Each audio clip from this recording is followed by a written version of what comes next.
Welcome to Clearly Conveying. I'm David Zitney, Sales Manager for PPI. I'm accompanied with Brad Dravenstott, Field Applications Engineer.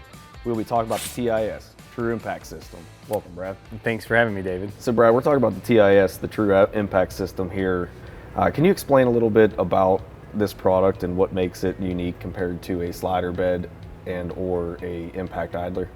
Yes, on most job sites under the load zone, you will have an impact idler or impact idlers or a slider bed.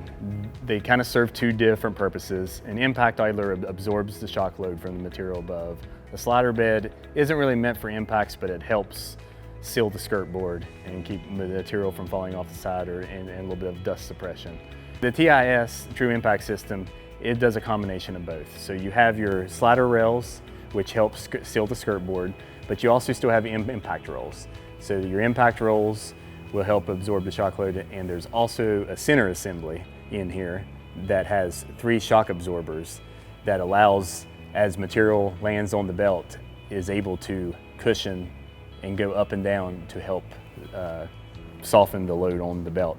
This will extend your belt life by not causing as many rips and tears, and it can extend your belt life 1 to 2 times depending on the application. So it kind of does both, but it is good for applications that have very large lump sizes, heavier materials, your aggregates, iron ore, anything that's coming from a very tall chute or a very large lump size.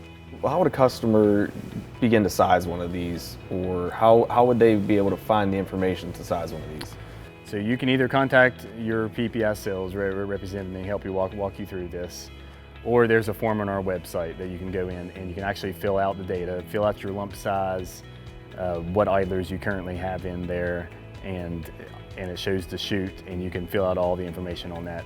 What we're looking for whenever we're sizing these is we need to know what idlers you have before and after so we can size these appropriately. They come in standard in D6 and E7 SEMA series, but we also have lower profile options to match a C5, a D5, and an E6.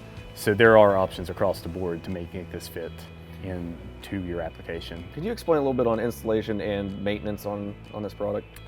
Typical wear items on this, of course, would be your slider rails, as well as your lift kit rolls. These lift kit rolls are to help transition the belt from your next idler or the idler previous. You can stick them on either side. Wherever there's a sharp transition, you're trying to lessen the amount that the belt rolls over on these slider rails.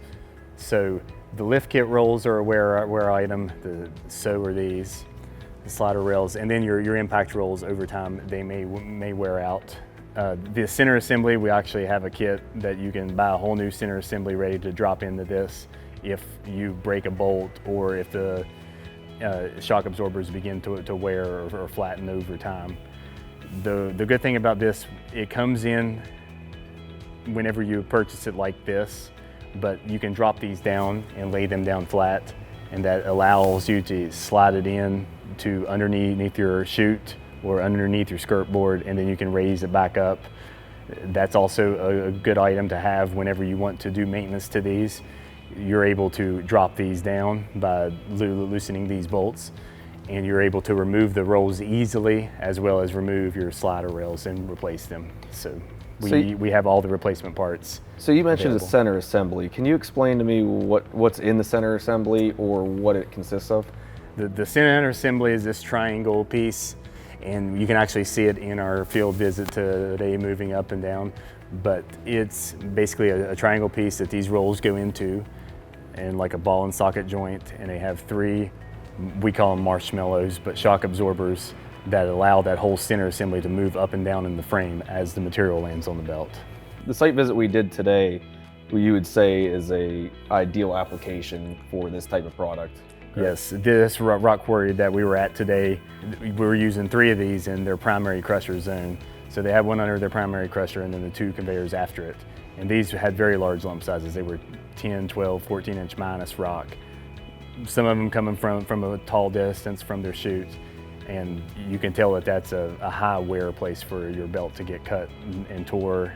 So I thought that those were perfect applications for those TISs today. And to your knowledge, those have been in service for quite some time as well. Yes, we believe they've been in for at least 6 years, and they have done some maintenance items to them, but the complete assembly has still been there for 5 or 6 years. Well, David, thank you for having me here on site today and talking about this TIS system. This is another episode of Clearly Conveying. We'll see you next time.